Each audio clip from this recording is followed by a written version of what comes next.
El siguiente mensaje, por el pastor Ricardo Ramos, es una producción de la Iglesia Gracia Soberana de Ciudad Juárez. Este no es un tema nuevo. Juan ya lo había mencionado en el capítulo 2. Parece ser que es un estilo o un patrón de Juan el ir de un tema al otro y luego volver a uno que ya había tocado. No tengo alguna explicación por qué es así, pero parece que esa es su forma de presentar las cosas. Y ahorita está él viniendo otra vez a este tema en relación a los espíritus, al anticristo. Él lo había, en el versículo 24 del capítulo 2, había él dicho, perdón, hijitos, ya es el último tiempo. Según vosotros oísteis que el anticristo viene, así ahora han surgido muchos anticristos, por esto conocemos que es el último tiempo. Y en el 22 dice, ¿quién es el mentiroso? Sino el que niega que Jesús es el Cristo. Este es el anticristo, pues niega al Padre y al Hijo. Juan, en el capítulo 3, que es el que sigue al que mencioné ahorita y que en las últimas 2 semanas Carlos estuvo hablando de esos temas en términos de, Juan hablaba de la práctica de la justicia y hablaba de la práctica del amor a los hermanos, y al final de ese capítulo termina diciendo en el versículo 24, el que guarda sus mandamientos, hablando de estas cosas que él está hablando, permanece en Dios y Dios en él.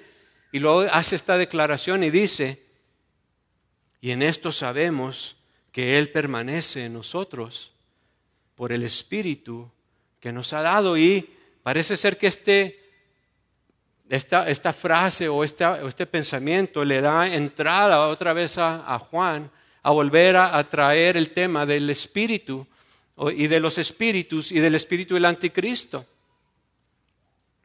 ¿Por qué quiere Juan volver a este tema? El Espíritu que se nos ha dado es el Espíritu de Dios. Y es importante que sea ese Espíritu el que continúe hablando y que nosotros sea el Espíritu que estamos escuchando y que no le demos cabida a otros espíritus que dice que han salido ahí por el mundo. Como lo dice en este pasaje que leímos, porque muchos falsos profetas han salido por el mundo. Habla de los falsos profetas que están inspirados por estos espíritus. Juan desea, ¿verdad?, en este pasaje que permanezcamos conscientes de ese espíritu que dice ahí que permanece en nosotros, ese espíritu que nos ha dado, que permanezcamos conscientes del Espíritu de Dios como hijos que como hijos hemos recibido. Jesús se dirige a los amados. Los amados son los amados de Dios, aquellos que Dios ha puesto su Espíritu y que Dios ama porque su Espíritu está en Él, su Hijo está en ellos y ellos son los amados de Dios y son también los amados de Juan. Es la comunidad de iglesias, de creyentes a los que Juan les está escribiendo principalmente y que están bajo su cuidado particularmente y que estaban siendo amenazados por toda esta bola de espíritus que salieron, por estos falsos maestros que habían salido y que quizás algunos todavía estaban dentro de la misma iglesia. Entonces voy a mencionar 4 cosas. En primer lugar, acerca de este pasaje, en primer lugar, que Juan busca asegurar en este pasaje a los amados, a estos que han recibido la vida de Dios, la simiente de Dios, el Espíritu de Dios, que como hijos de Dios y con el Espíritu de Dios están preparados, están capacitados, están equipados para probar precisamente a los espíritus que salieron, que pueden discernir a los espíritus. El lenguaje que se usa aquí asume que están preparados, no les dice Aprended a probar los espíritus. Les dice probar los espíritus como un hecho, como que ya están en la posibilidad de probar los espíritus. Y ahorita, más adelante, vamos a ver por qué. ¿Por qué? Porque no todos los espíritus son de Dios. Hay espíritus que son distintos al Espíritu de Dios que mora en ellos y que por lo tanto no son de Dios. De nuevo, la intención del apóstol es afirmar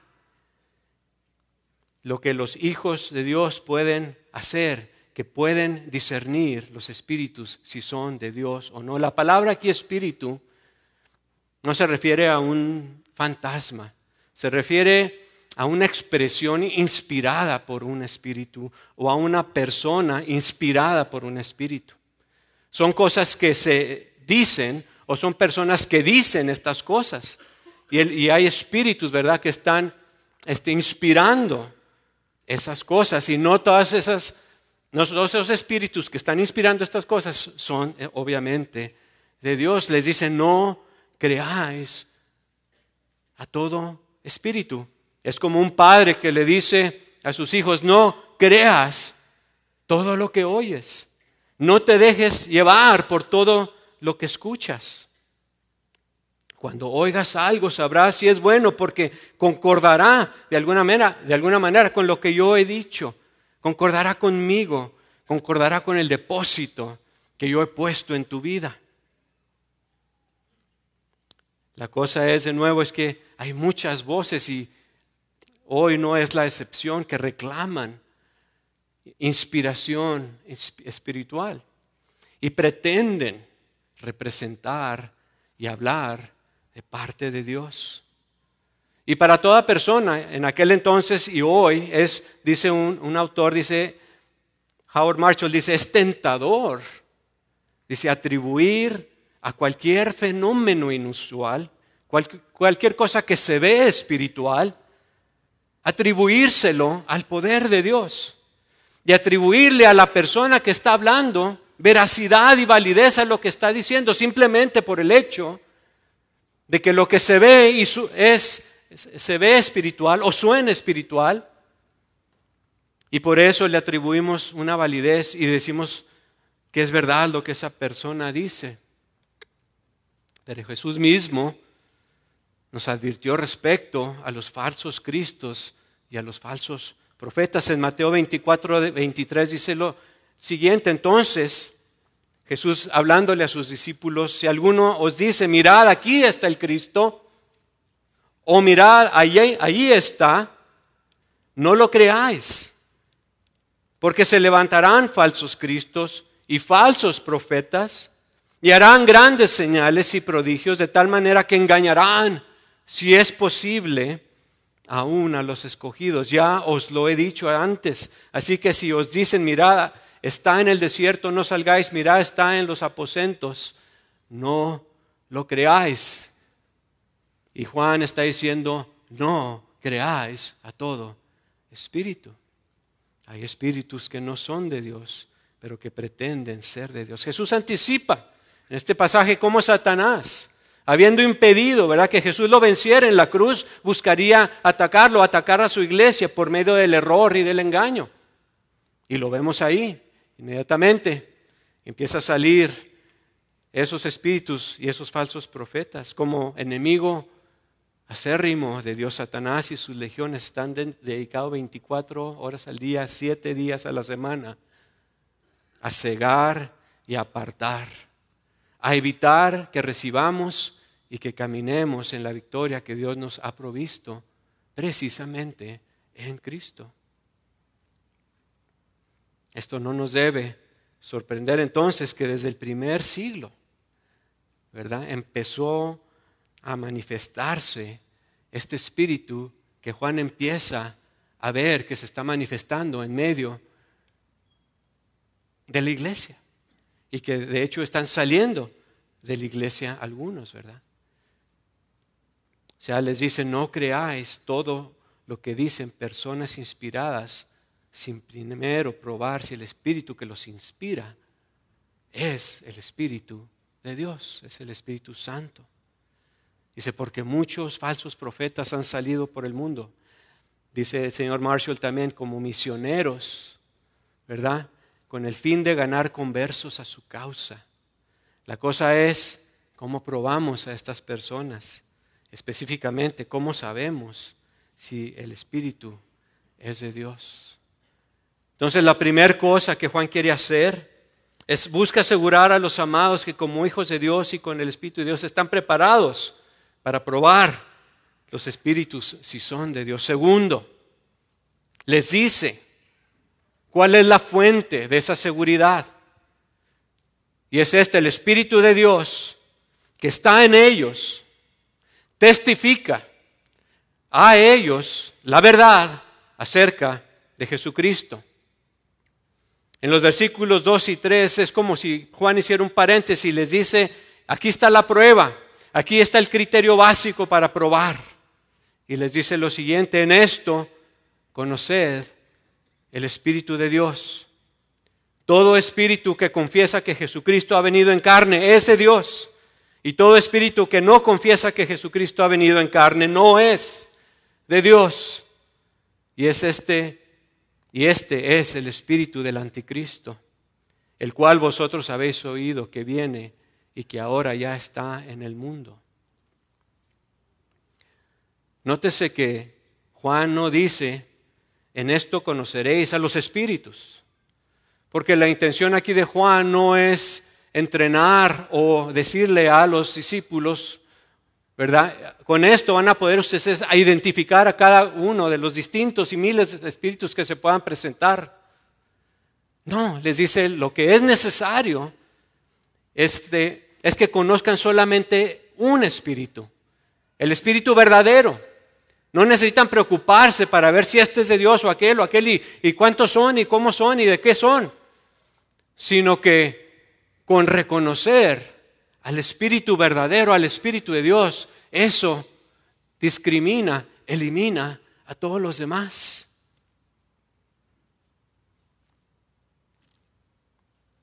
Todo aquel que tiene el Espíritu de Dios conoce la verdad acerca de la persona y de la obra de Jesús.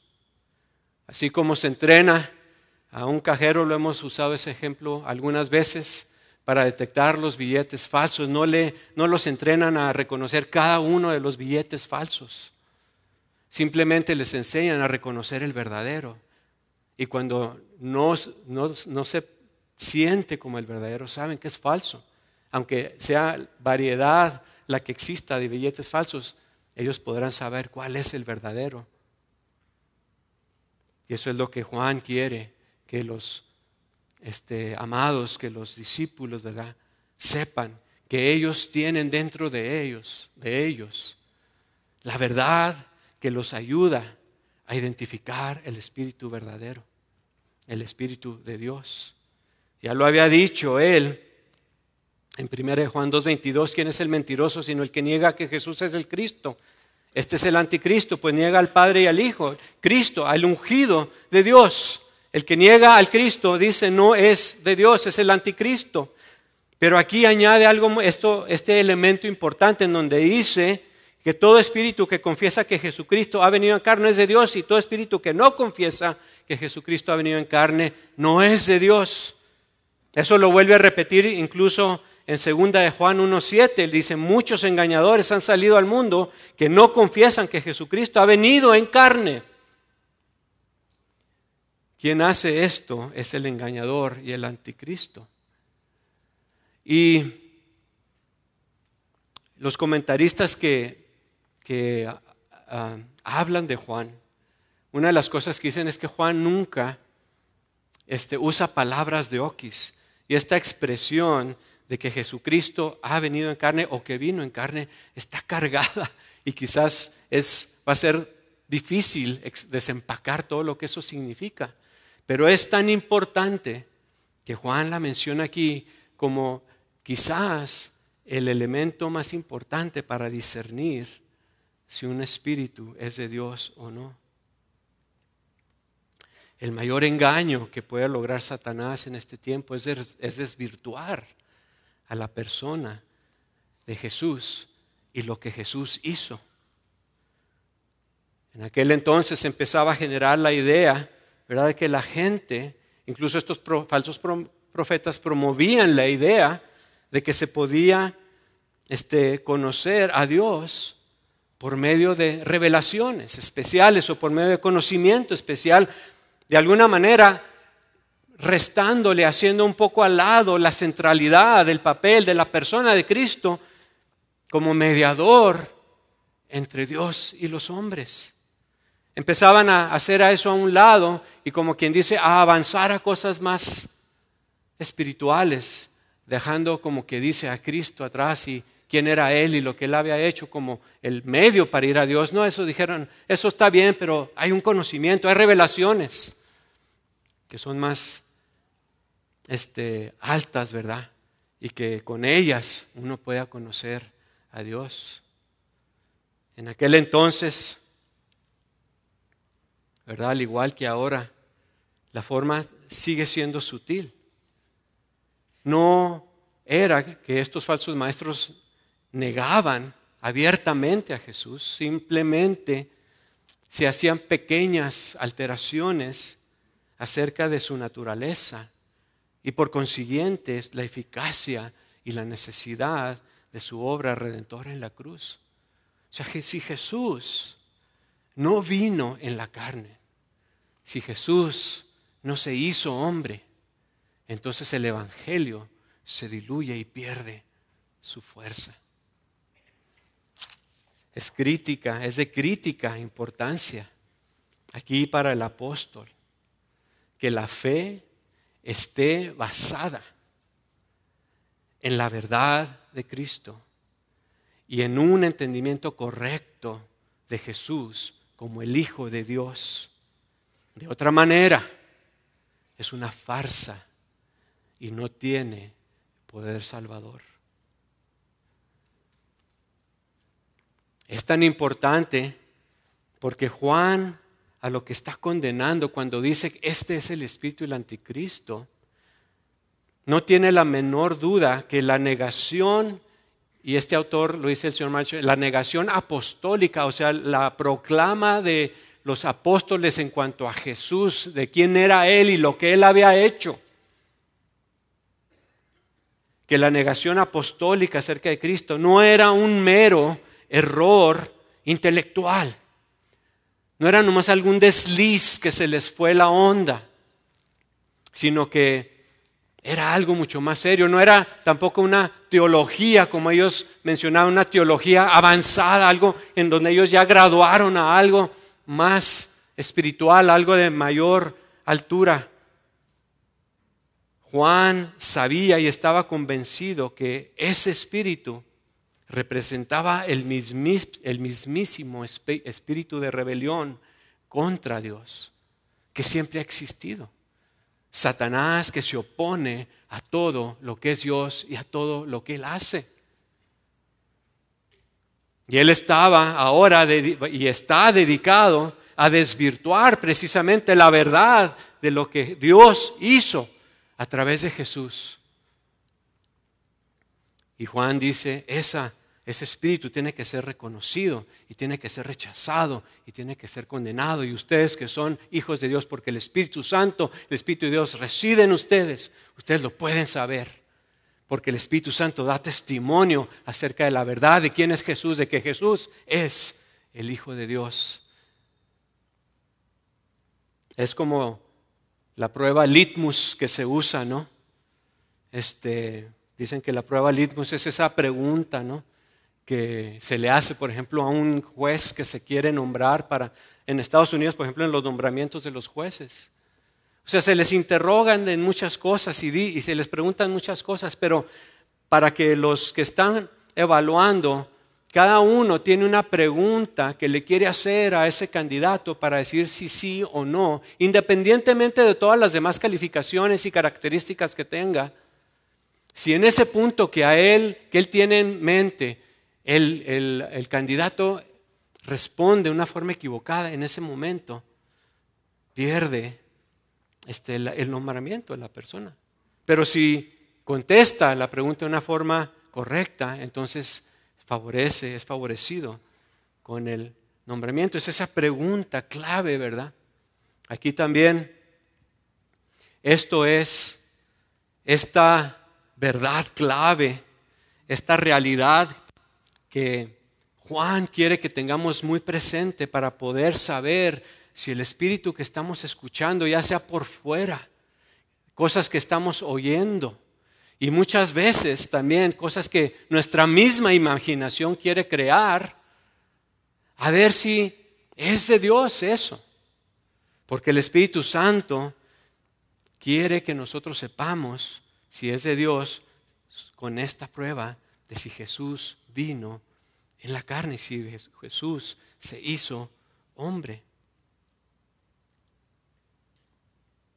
En la prueba es esta confesión de fe que está contenido en lo que la persona que está hablando o que dice estar inspirada por Dios debe incluir para saber si si el Espíritu es de Dios, si en la confesión, en lo que esta persona está diciendo, está incluido el hecho de que Jesús es el Cristo, el Hijo de Dios que se hizo hombre para ir a la cruz por nuestros pecados.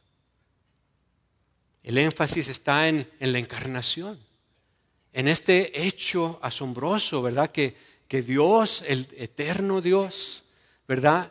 En un momento dado tomó la forma de hombre, que se hizo carne, que no vino como algunos proponían en una apariencia o algo así, que realmente hubo una unión del verbo divino, ese verbo del cual hablaba Juan en el principio de su evangelio, que el verbo era Dios, el verbo estaba con Dios y estaba con Dios desde el principio. Ese verbo se hizo carne. De hecho lo dice en Juan 1:18, dice, aquel verbo fue hecho carne, lo dice así, y habitó entre nosotros. Y vimos su gloria, gloria como del unigénito del Padre, lleno de gracia y de verdad.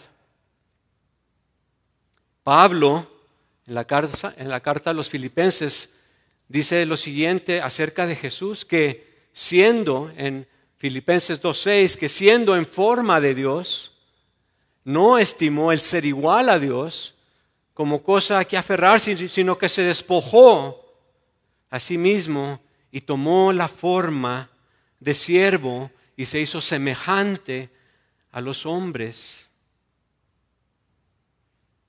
Y en el versículo 8 dice, y hallándose en la condición de hombre, se humilló a sí mismo, haciéndose obediente hasta la muerte y muerte de cruz. La muerte de Jesús no fue una ilusión.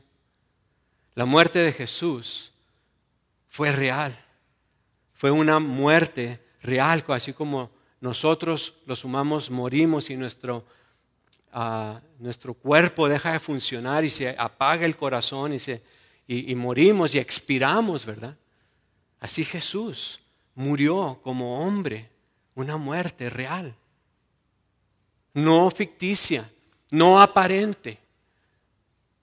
Y ahí está la fuerza de la obra redentora, porque en Jesús está esta unión del verbo divino con la naturaleza humana, de manera que puede, por ese sacrificio, ¿verdad?, redimir, pagar el precio por nuestros pecados, como hombre representándonos a nosotros, porque era igual que nosotros, y como Dios, pudiendo entonces satisfacer las demandas de la justicia de Dios, tenía que ser Jesús completamente hombre y tenía que ser completamente Dios. Esta es la verdad a la que Juan está haciendo alusión. Si alguien dice, no, Jesús era como una expresión, ¿verdad?, una emanación o cualquier otra cosa que no fuera un hombre como nosotros, entonces no tenía la autoridad para representarnos en ese sacrificio. Porque era preciso que un hombre, ¿verdad?, pagara el precio por el pecado del hombre. Pero era también preciso que Dios, ¿verdad?, participara y fuera parte de ese sacrificio para poder satisfacer de nuevo las demandas de la justicia de Dios. Si no existe, si no están presentes esos elementos en la confesión, en la proclamación, la expresión que se está trayendo, si se están hablando de muchas otras cosas, pero de alguna manera no se comunica que Jesús, el Hijo de Dios, se hizo carne, ¿verdad?, y fue a la cruz corporalmente y murió por nosotros, entonces ese espíritu puede ser que no sea de Dios. Porque ese es el mensaje central, esa es la prueba litmus, eso es lo que Juan dice, para que tú reconozcas que si el Espíritu de Dios tiene que estar diciendo estas cosas, tiene que estar proclamando estas cosas, tiene que estar enseñando estas cosas.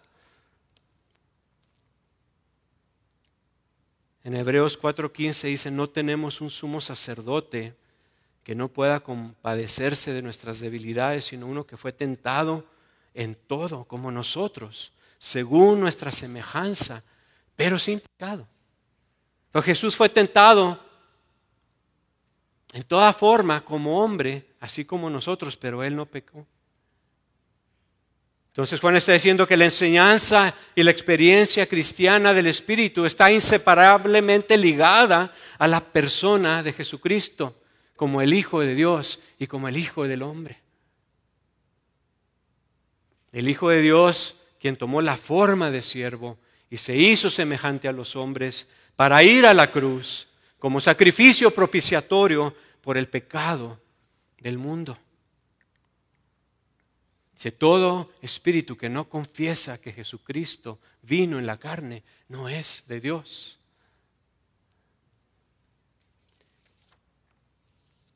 La Biblia nos enseña que Jesucristo es el Hijo unigénito de Dios, engendrado, no creado, de la misma naturaleza y de la misma esencia que el Padre, y que descendió del cielo y se hizo hombre, y que como tal nació, vivió, murió, resucitó para nuestra justificación, ascendió al cielo y ahora está sentado a la diestra del Padre intercediendo por nosotros, y de donde algún día Él regresará para juzgar a vivos y muertos. Ese Jesús es el que proclama la Biblia.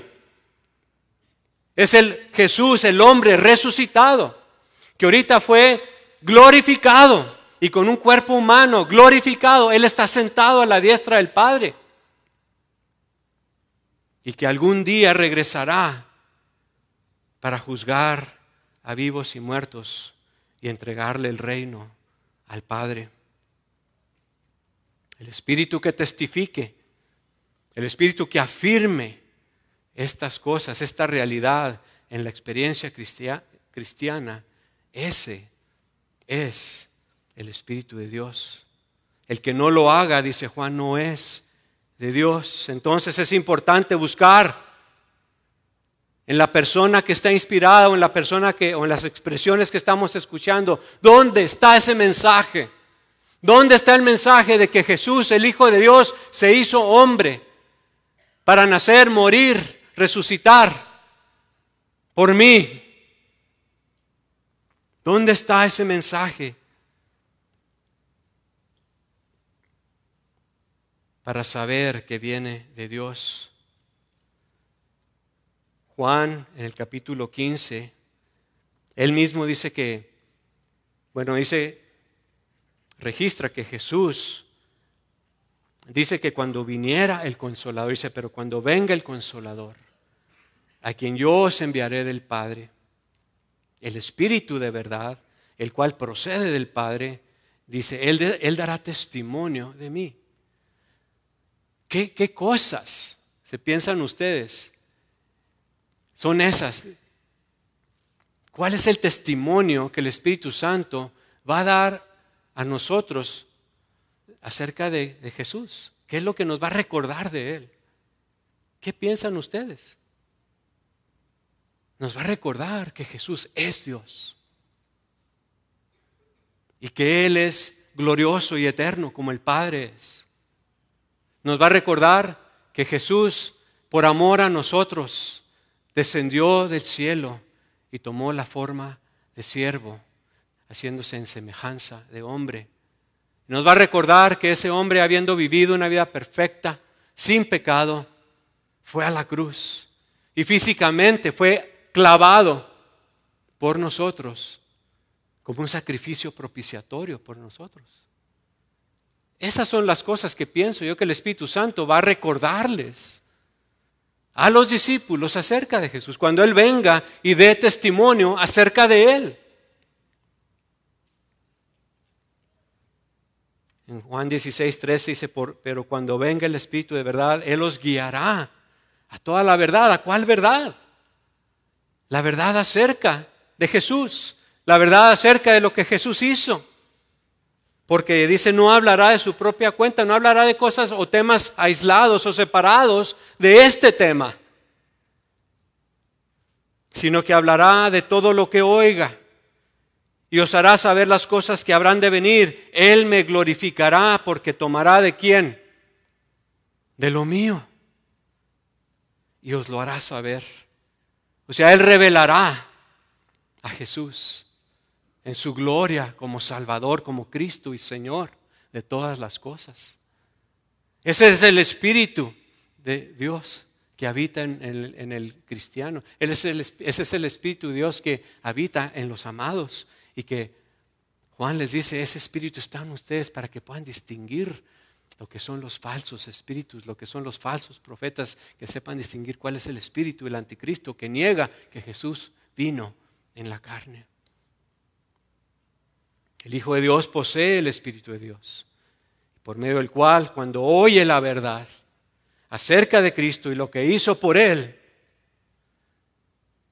hay una resonancia inmediata en su corazón.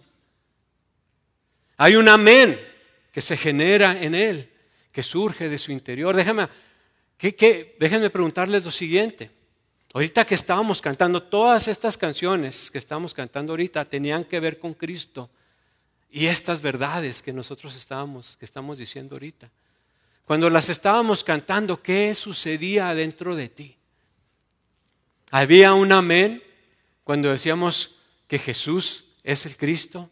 Cuando orábamos el Cristo, que Jesús es el Hijo de Dios, que Jesús es el Hijo del hombre. ¿Había un amén, algo que dice, sí Señor, y comulgabas con esa realidad, con esa verdad? Eso te dije que hay una resonancia que el Espíritu Santo está provocando cuando tú escuchas la verdad acerca de Jesús.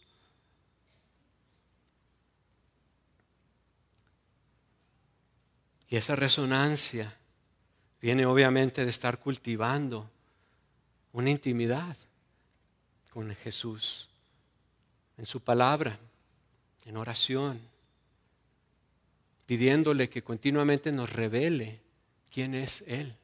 ¿Y qué es lo que hizo por nosotros? De manera que lo podamos tener fresquecito y presente. De manera que cuando oigamos cualquier cosa distinta, ya sea externa o algo de nuestra propia imaginación, podamos detectar esto no es de Dios. Porque aquí lo que Jesús vino a revelar es esta verdad, que Él es el Salvador del mundo, el Hijo de Dios, que se hizo hombre para morir en la cruz por nuestros pecados. Ese es el mensaje esencial del Evangelio.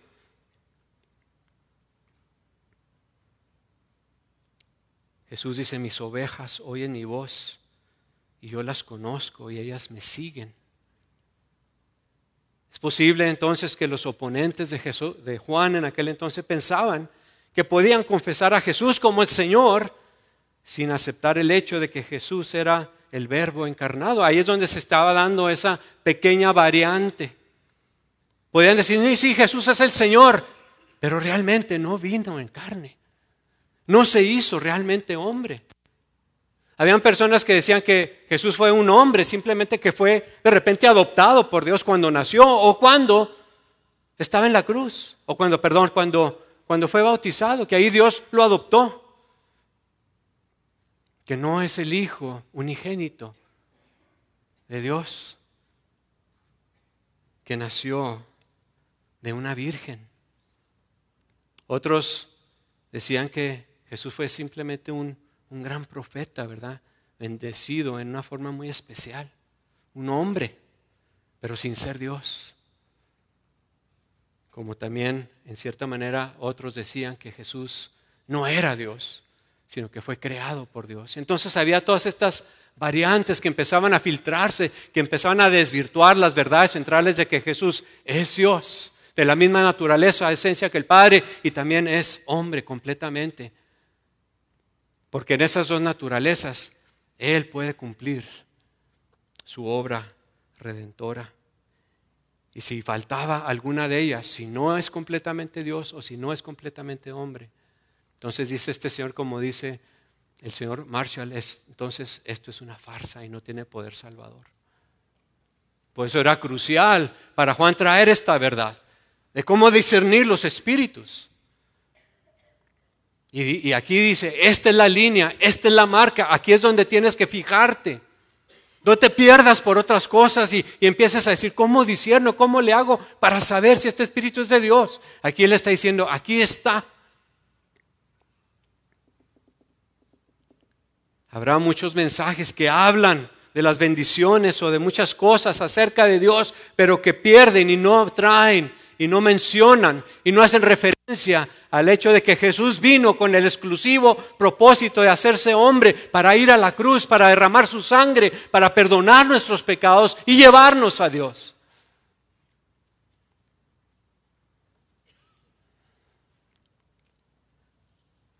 Actualmente, ahí dicen personas que dicen que Jesús fue un gran maestro. Hay personas que dicen que Jesús fue o ha sido la persona más iluminada de la historia. Hay personas que dicen que Jesús ha sido el mejor ejemplo ético de rectitud que haya existido.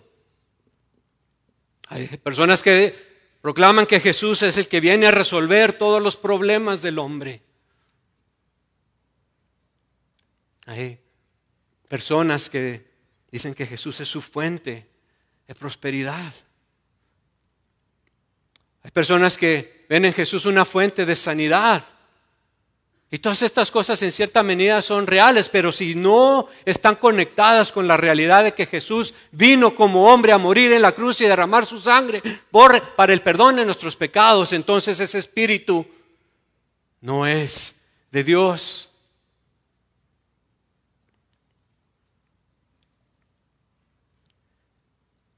Jesús no es un buenazo que simplemente va a pasar por alto nuestros pecados. No, Jesús es Dios en la carne, es Dios Hijo, hecho hombre. Dicen que hay un comentario ahí o marginal en algunos de los escritos, ¿verdad?, existentes de la carta de Juan.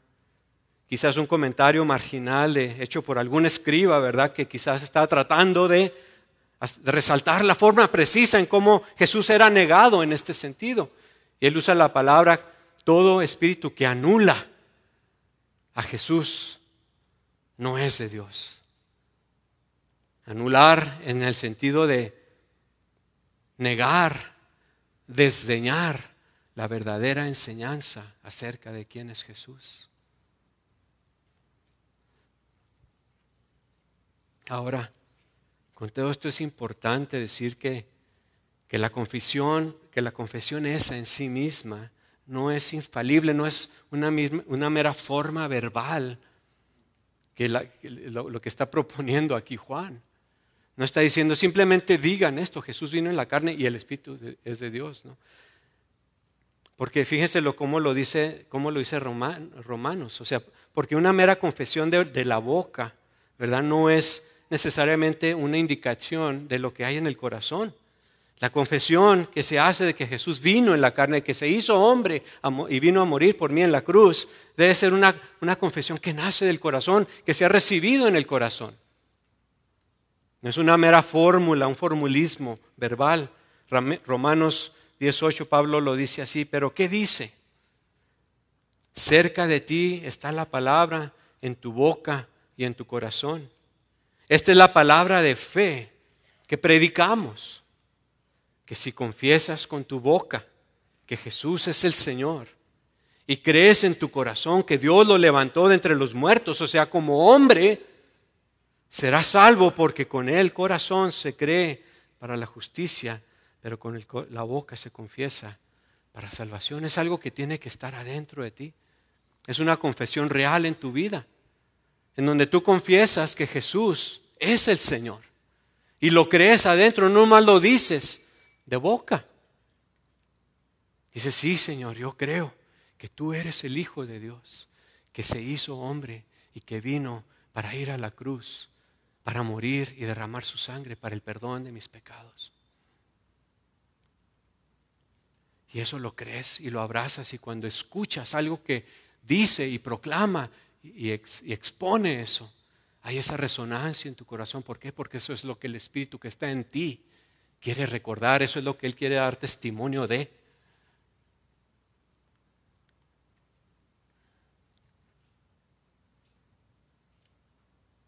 Quizás nos debemos de hacer la pregunta, ¿es nuestro Jesús el verdadero Jesús?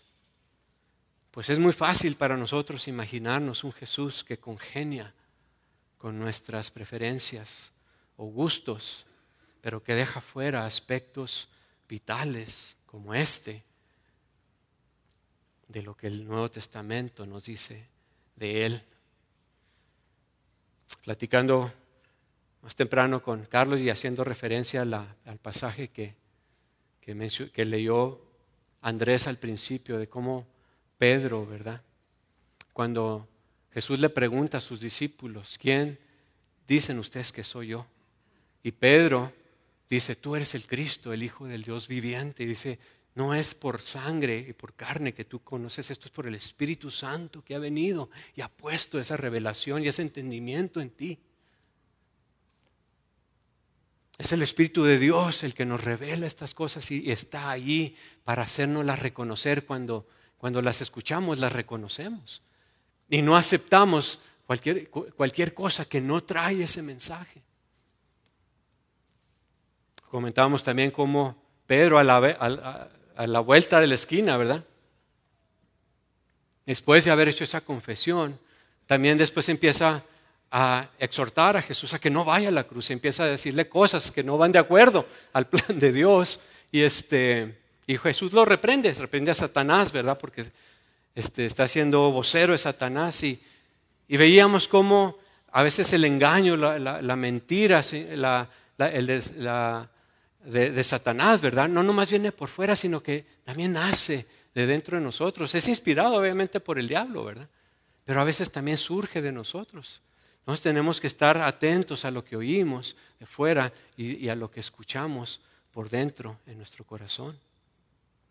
En tercer lugar, Juan busca asegurar a los amados que como hijos de Dios ya han vencido a los espíritus falsos, ya han vencido a los falsos maestros, ya han vencido al espíritu del anticristo. Hijitos, les dice en el versículo 4, hijitos, vosotros sois hijos de Dios y los habéis vencido. Está haciendo una declaración categórica. Ellos ya han vencido a los espíritus falsos, ya han vencido a estos falsos maestros. ¿Por qué?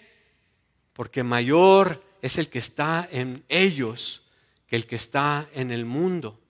Les dice, vosotros sois hijos de Dios, ustedes han nacido del Espíritu, ustedes han sido sellados por el Espíritu Santo de la promesa, como dice Pablo en Efesios. El Espíritu Santo los guía a toda la verdad acerca de Jesús. Y como decía en el primer capítulo, en el segundo capítulo, tienen la unción del Santo para recordarles, ese Espíritu Santo que está ahí, para recordarles de Jesús, la certeza de la victoria sobre el espíritu del anticristo y los falsos profetas descansa sólidamente en aquel que vive en ellos y testifica la verdad acerca de Jesucristo a ellos, adentro de ellos. De nuevo, la certeza de la victoria sobre el espíritu del anticristo y los falsos profetas descansa sólidamente en aquel que vive en ellos y que testifica la verdad acerca de Jesucristo dentro de ellos. Eso es lo que les da la victoria. Es el Espíritu de verdad dando testimonio acerca de la verdad de Jesús, revelándoles quién es Él en verdad, para que no se dejen llevar y los venzan. Es por el Espíritu de Dios, es por el Espíritu Santo, es por el Espíritu que da testimonio de Cristo, como el Hijo de Dios que murió en la cruz por los pecados del mundo, que le da la victoria sobre estos espíritus, sobre el espíritu del anticristo, sobre los falsos profetas, sobre el engaño. Adelantándome un poquito en 1 de Juan 5:4 dice, porque todo lo que es nacido de Dios, dice, vence al mundo. Y esta es la victoria que ha vencido al mundo, nuestra fe. Lo que creemos acerca de Jesús. Pablo, en un pasaje en Romanos, aunque él se está refiriendo a otro tipo de pruebas que están pasando también, quizás aquellos lectores a los que él se refiere, dice en Romanos 8:37, igual, antes, en todas estas cosas somos más que vencedores por medio de aquel que nos amó.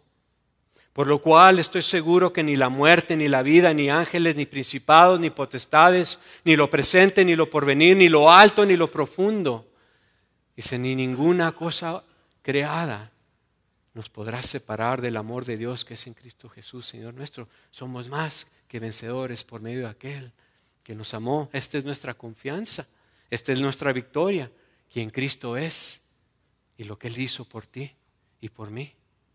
Esa es nuestra victoria. ¿Cuál otra puede haber? ¿En dónde más puede descansar nuestra confianza? ¿Cómo podemos de otra manera discernir los espíritus y tener victoria sobre ellos, sino por aquel que vive en nosotros y nos da victoria sobre ellas?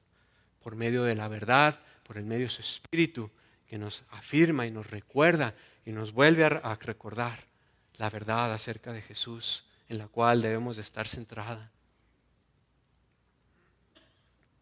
1 Corintios 15:3 dice, primeramente os he enseñado lo que asimismo recibí, dice Pablo, que Cristo murió como hombre por nuestros pecados conforme a las Escrituras, que fue sepultado como hombre, ¿verdad? Y al tercer día resucitó como hombre conforme a las Escrituras. Cristo murió, Cristo fue sepultado, Cristo resucitó.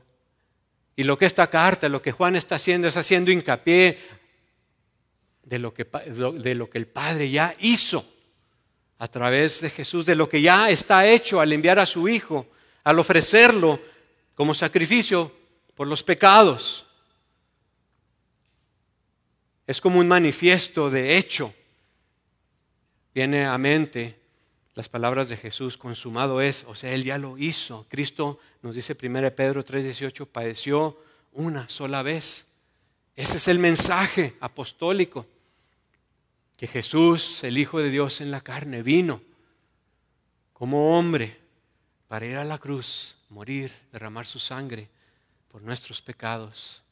Él padeció una sola vez por los pecados, el justo por los injustos, para llevarnos a Dios.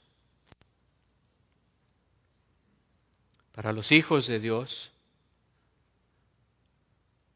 Dios, el Espíritu de Dios que está en ellos, es su fuente.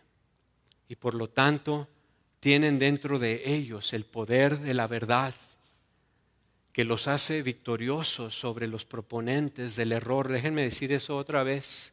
Dios, para los hijos de Dios, Dios es su fuente. Y por lo tanto, tienen dentro de ellos el poder de la verdad acerca de Jesús, que los hace victoriosos sobre los proponentes del error. Y a ellos les dice, ustedes ya los han vencido, han sido victoriosos sobre la tentación de aceptar error, sobre la tentación de aceptar doctrina falsa. Y esa victoria entonces no radica en alguna fortaleza innata, en algo nuestro, que tengamos de nosotros mismos, sino el hecho que el que vive en nosotros es más grande, es más poderoso que el que está en el mundo. Dios es más grande que el maligno. Finalmente, Juan dice lo siguiente: los falsos profetas no escuchan el mensaje. No escuchan el mensaje del Evangelio. Los que son de Dios responden al mensaje del Evangelio. Dice 1 Juan 4:5, ellos son del mundo y por eso hablan las cosas del mundo y el mundo les pone atención. Los falsos profetas pertenecen al mundo y por lo tanto están inspirados por el poder del maligno que opera en el mundo. El mundo siendo la humanidad unida en oposición a Dios. Aquellos que niegan a Cristo muestran con ello, ¿verdad?, que pertenecen al mundo y que no son de Dios. Un signo positivo para el Hijo de Dios es su respuesta también a la predicación de la iglesia, a la predicación apostólica de quién es Jesús. Dice Juan, nosotros somos de Dios, por el Espíritu Santo que está en nosotros. El que conoce a Dios nos oye. El que conoce a Dios recibe ese mensaje. Pone atención, de nuevo, le resuena, le hace resonancia, le hace eco dentro de sí. Lo cree, lo atesora en su vida. Dice, el que no es de Dios no nos oye. No nos presta atención. Le entra por un lado y le sale por el otro. Dice, en estas cosas conocemos el espíritu de verdad y el espíritu de error. Aquellos que no aprueban la predicación de la iglesia, en este caso lo que Juan predicaba, lo que los apóstoles habían predicado, ¿verdad?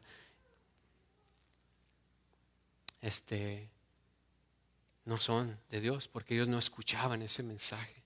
El que no es de Dios no nos oye.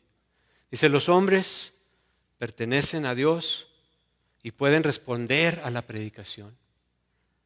O pertenecen al mundo y son incapaces de responder a la predicación acerca de Jesús. Podrán responder a muchos otros ganchos acerca de cosas espirituales y de beneficios espirituales que puedan ofrecerse por ahí. Pero no podrán responder al mensaje de que Jesús es el Hijo de Dios, hecho carne para ir a la cruz, a morir, derramar su sangre por nosotros y recibir y creer eso como el mensaje que tiene poder salvador en la vida de uno. ¿Qué mensaje oyes y crees? ¿Qué es lo que te llama la atención? ¿Estás discerniendo si el Espíritu es de Dios o no estás poniendo atención al Espíritu Santo que te está queriendo decir, mira, esto es mío, esto no es mío? ¿Estás abierto sin discriminar? ¿No estás cultivando una relación con Dios de manera que esa verdad se fortalezca dentro de ti y el testimonio del Espíritu Santo esté fuerte en ti de manera que cuando escuches algo, no te cheque? Y puedas decir, esto se me hace que por ahí no va. Pero que también estés atento y tu oído y tu corazón sean jalados a recibir la verdad acerca de Jesús y la guardes en tu corazón y produzca un efecto. ¿Qué mensaje oyes y crees? ¿Crees que Jesús, el eterno Hijo de Dios, se hizo hombre de carne y hueso y que como tal nació, vivió, sufrió y fue crucificado en verdad para el perdón de tus pecados y que resucitó para tu justificación? ¿Crees eso? ¿Eso es lo que resuena dentro de ti? ¿Eso es lo que atesoras? ¿Es lo que dices, esta es la verdad que yo he conocido? Esto es lo que el Espíritu de Dios ha puesto dentro de mí. Si lo tienes así, entonces has vencido. al espíritu del error. Cuando oyes estas cosas, hay un amén en tu interior. Se sensibiliza y se enternece tu corazón. Se genera dentro de ti un deseo, un añoro por Dios. Hay un profundo sentido de gratitud al darte cuenta que Dios mismo, en la persona de su Hijo, pagó tan alto precio a perdonar tus pecados, quitar tus pecados, darte su justicia y hacerte su hijo. Si es así, entonces hay evidencia que el Espíritu de Dios reside en ti y que como hijo de Dios has vencido al espíritu del error por la verdad de Cristo que mora en ti. Esperamos haya sido de bendición.